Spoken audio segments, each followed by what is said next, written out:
Hello et bienvenue dans ce podcast Organise ton quotidien. Je m'appelle Estelle et depuis 2013, je suis blogueuse, assistante web freelance et en même temps formatrice.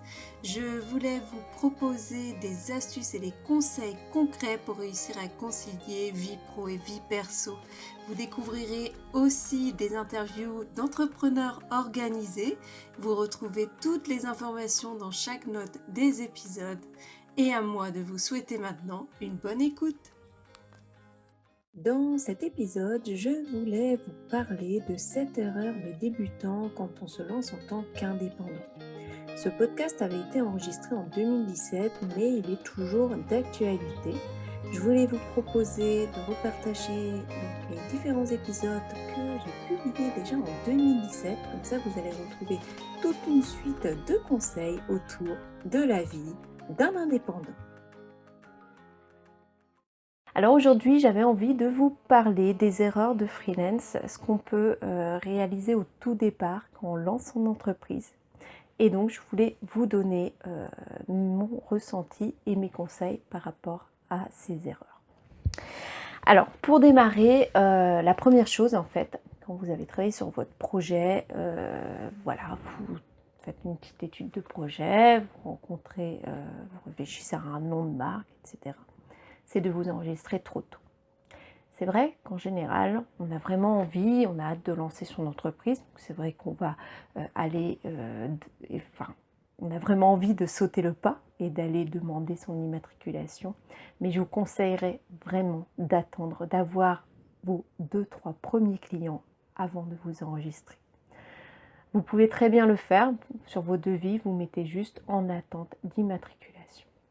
Bien sûr, vous ne pouvez pas facturer tant que vous n'avez pas votre numéro de SIRET, mais vous pouvez tout à fait prospecter et faire vos devis.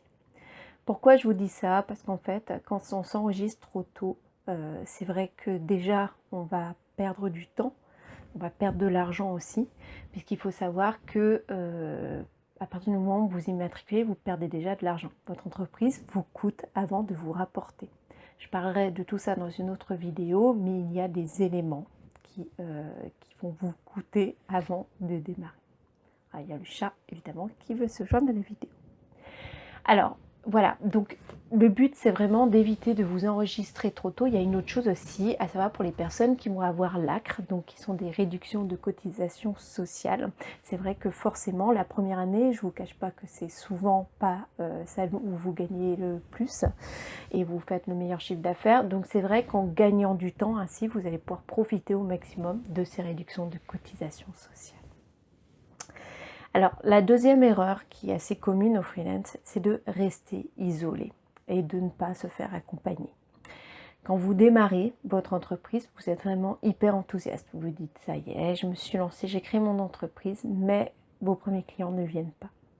Alors c'est pour ça que je pourrais vous conseiller vraiment de vous rapprocher d'autres freelance, que ce soit au niveau de rencontres de réseaux d'entrepreneurs.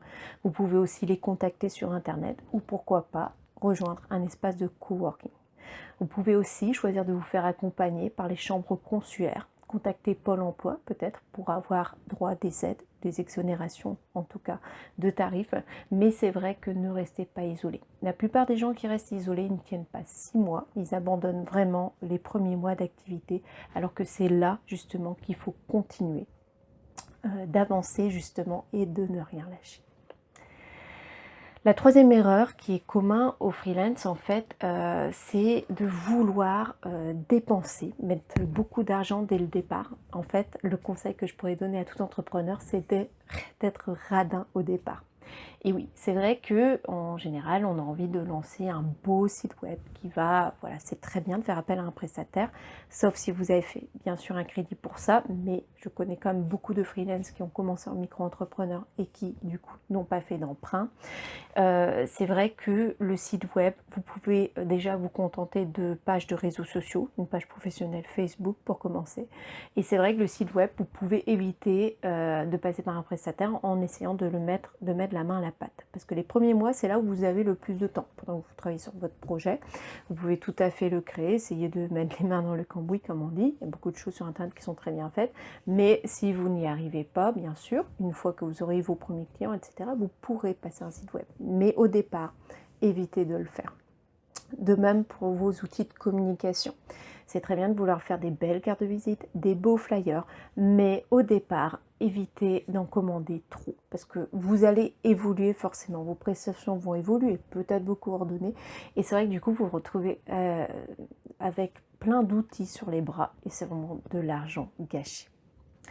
Puis il y a une autre chose aussi qu'il ne faut pas que vous oubliez, c'est quand vous vous lancez, donc comme je vous disais, votre entreprise commence en fait déjà à vous coûter avant d'avoir justement vos premiers clients. Donc c'est pour ça qu'en faisant vraiment très attention à vos outils de communication, vous verrez que vous gagnerez plus tard en fait.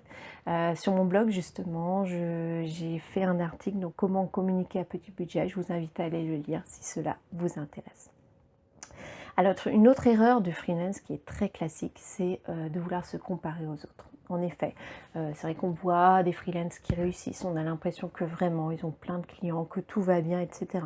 Mais déjà, vous ne savez pas ce qui se passe, ils montrent forcément que leur réussite, c'est très rare qu'on a envie de mettre en avant nos échecs, puisque en France, c'est vrai qu'un échec, c'est toujours mal vu, alors que dans les pays anglo-saxons, un échec est une expérience. Par exemple, aux États-Unis, on prête plus facilement à quelqu'un qui a fait faillite, mais en France, voilà, ça reste un petit peu le gros problème. Donc c'est vrai qu'on va aller vraiment mettre que les meilleures choses, mais vous ne savez pas ce qui s'est passé pour quelqu'un qui est, on va dire, concurrent. Vous voyez qu'il a plein de clients, que tout va bien, mais il montre déjà toujours le meilleur. Et il y a autre chose à savoir, de quoi il est parti. Peut-être qu'il disposait d'un capital que vous n'avez pas. Peut-être qu'il a vendu une maison, il disposait d'argent, il a eu un héritage, etc. Donc c'est vrai qu'on n'est pas tous égaux quand on lance son entreprise. Donc évitez de vous comparer, parce que vous verrez que ça va déjà vous énerver et vous resterez figé. Et puis c'est pas la peine d'aller voir ce qui se passe ailleurs. Vaut mieux garder toujours le positif. Alors une autre chose aussi, une erreur commune en fait, c'est de rester sur un échec. Donc comme je disais avant, pour moi un échec est une expérience, mais c'est vrai que par exemple vous avez perdu un gros client pour X raisons. Soit il a arrêté, soit voilà, c'est une question de... il a arrêté avec vous, ou alors c'est une question de liquidité. Mais c'est vrai que il ne faut pas rester sur cet échec parce que de toute façon, vous aurez appris. Vous aurez forcément développé des compétences. Vous aurez appris peut-être de nouveaux moyens de communication, des nouvelles manières de travailler. Donc dans tous les cas, c'était une bonne expérience. Et de toute façon, il ne faut pas rester sur ces échecs parce que vous connaîtrez de nouvelles aventures. Et puis il faut savoir que parfois, il y a des choses qui arrivent pour votre bien. Donc voilà, ne pas rester sur cet échec. Alors autre chose aussi, c'est donc quand vous avez des clients, voilà, vous avez assez de clients, votre planning est complet, vous avez atteint un chiffre d'affaires qui vous plaît, vous arrêtez de prospecter. Et en fait, il ne faut surtout pas le faire parce que c'est vrai qu'on reste prestataire de service. Donc demain, comme je vous le disais, votre client peut arrêter de travailler avec vous. Donc vous perdez en trésorerie. Et c'est vrai qu'avoir arrêté de prospecter, il faut tout recommencer. Donc continuez tout le temps à prospecter. Il ne faut surtout pas arrêter de le faire puisque c'est vrai que vous pouvez perdre des prestations du jour au lendemain. Et notamment si vous faites de la sous-traitance et vous avez un gros contrat, c'est vrai que celui-ci quand il s'arrête, ça vous fait quand même de la trésorerie en moins. Ce que je pourrais vous conseiller aussi, parce qu'une erreur commune, c'est de rester figé dans l'inaction. Parce que comme je vous disais, les premiers mois, en fait, c'est vrai que ce sont les plus difficiles et on a tendance à attendre que le client arrive. Mais non, il faut surtout continuer à être dans l'action parce que tout ce que vous semez, un jour, vous allez le récolter. Alors, je pense par exemple à tout ce que vous donnez, parce que c'est vrai qu'en fait, vous allez beaucoup donner avant de recevoir.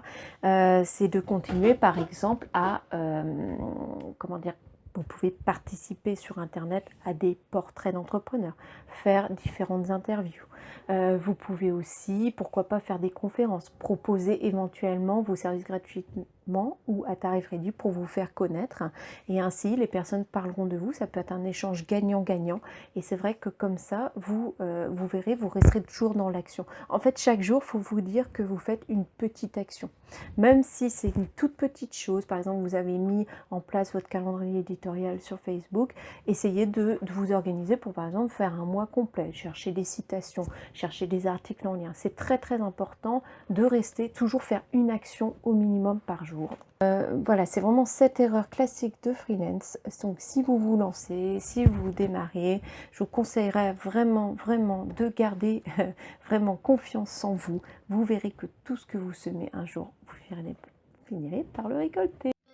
Voilà, j'espère que cet épisode vous aura plu. Vous retrouvez toutes les informations liées à cet épisode en barre d'informations et aussi sur le blog organisationquotidien.fr. Je vous dis à très bientôt. Bye.